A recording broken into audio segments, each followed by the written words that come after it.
નર્મદા જિલ્લાના આદિવાસી ખેડૂતો હાલ આંદોલન ઉપર બેઠા છે અને આજે આંદોલનનો 8મો દિવસ છે, કારણ કે તેઓ વન વિભાગ સામે આરોપ લગાવી રહ્યા છે કે તેમને જંગલની જમીન ખેડવા નથી દેવામાં આવતી અને તેવામાં આજે સમગ્ર મામલો ચાલી રહ્યો છે અને જે વિવાદ વકર્યો છે તેને લઈને આદિવાસી વૃદ્ધ દ્વારા ખુલાસો પણ કરવામાં આવ્યો છે।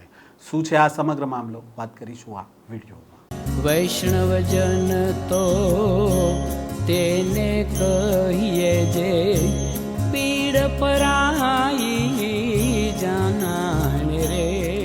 નમસ્કાર, નવજીવન ન્યૂઝમાં આપનું સ્વાગત છે। હું છું જયંત દાફડા।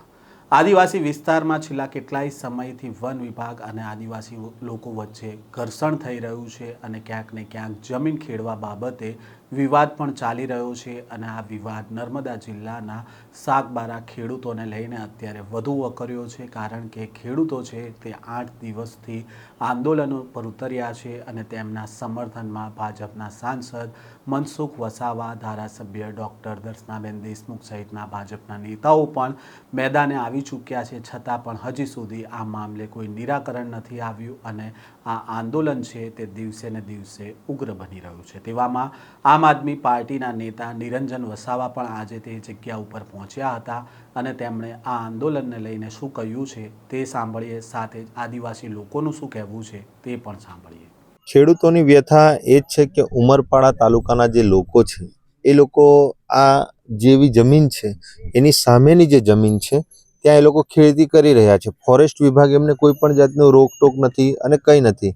ત્યાં જે વાવેતર કર્યું છે એ પણ 2-3 ફૂટનું થઈ ગયેલું છે, જ્યારે અહીંયા ગાડી આ જ ફોરેસ્ટ કર્મચારીઓ દ્વારા અહીંયા ગાડી વૃક્ષારોપણ કરી રહ્યા છે, વૃક્ષો રોપી રહ્યા છે, રોપાઓ રોપી રહ્યા છે।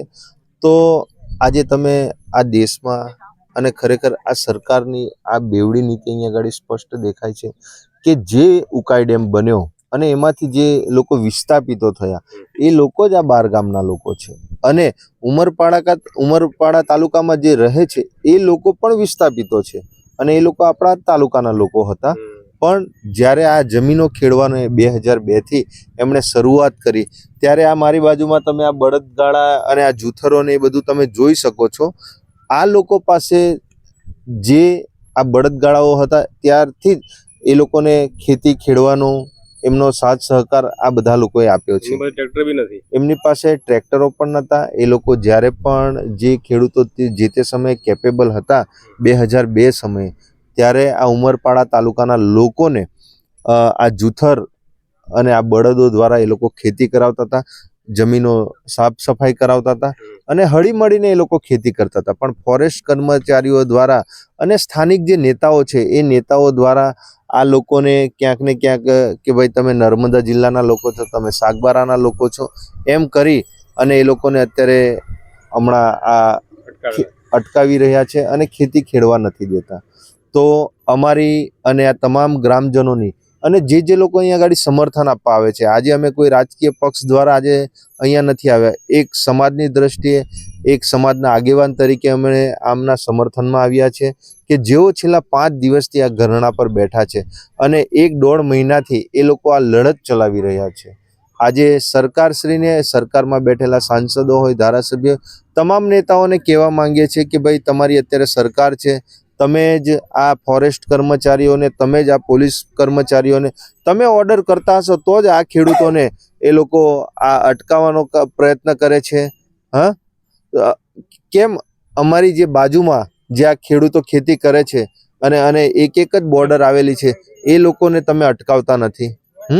જો આ લોકોને ખેતી ખેડવામાં નહીં આવે, આ લોકોને ન્યાય નહીં મળે તો આવનારા દિવસોમાં ઉમરગામથી અંબાજી હશે કે સમગ્ર 4 રાજ્યોના લોકોને અમે અહીંયા ગાડી આહ્વાન કરીશું અને ગાંધી ચિંધિયા માર્ગે આ લોકોને જે વર્ષોથી જમીનો ખેડતા આવ્યા છે, જે લોકો વિસ્થાપિતો થયા છે, એ લોકોને જો ન્યાય નહીં મળે તો આ આંદોલન હજુ ઉગ્ર બનશે એવી સરકાર, વહીવટી તંત્ર અને પ્રશાસનને અમે આહ્વાન કરીએ છીએ।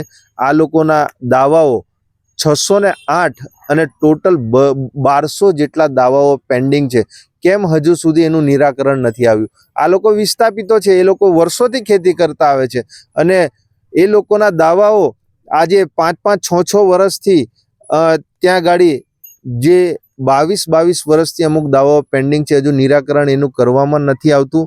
ફક્ત 14 દાવાઓ સાગબારા તાલુકાનું નિરાકરણ આવ્યું છે અને ઉમરપાડાના 16 જેટલા દાવાઓનું જ હજુ નિરાકરણ આવ્યું છે. એટલે જેટલા પણ નેતાઓ આ સરકારમાં ચૂંટાયેલા છે એ નેતાઓને પણ કહેવા માંગે છે, તમે તાત્કાલિક ધોરણે મીટિંગ લો અને એનું આ દાવાઓની જે પેન્ડિંગ અરજીઓ છે એનું તાત્કાલિક ધોરણે નિરાકરણ આવે એવી પ્રશાસનને અમારી લાગણી અને માંગણી છે. જય હિન્દ, જય ભારત. हमें आम भी बहुत तकलीफ बैठी से हमें कि हमारी जमीन उकाई डैम में 15-20 एकड़ जमीन हमारे बाप दादाए गुमावेली છે. તો સરકારને એવી વિનંતી છે કે ઉકાઈ ડેમનું પાણી ખાલી કરી આપે, તો અમે ત્યાં જતા રહો એમ. જે જંગલની જમીન આ લોકો એમ બી અમે 20-25 વર્ષથી ખેડતા જ છે.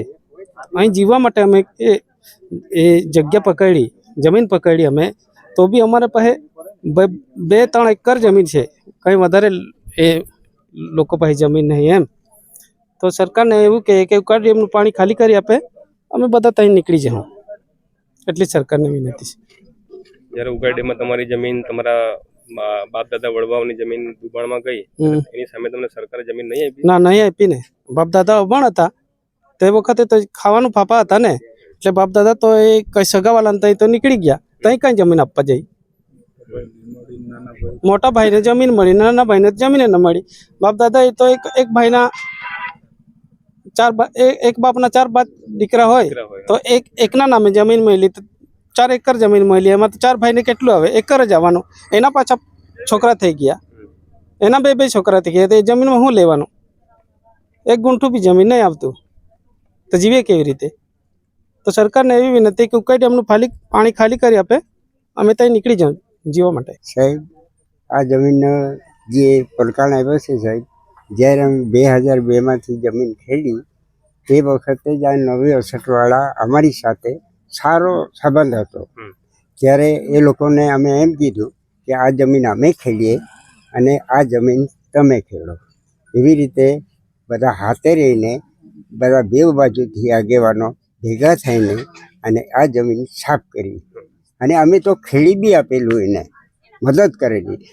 તો હવે રહ્યું અને આ 2002થી ખેડતા એવા 2 વર્ષથી આ લોકોએ, આ જંગલ ખાતાવાળાએ એ લોકોને ઉશ્કેરી દીધા. આ લોકોને જમીન ખેડવા નહીં દેવું.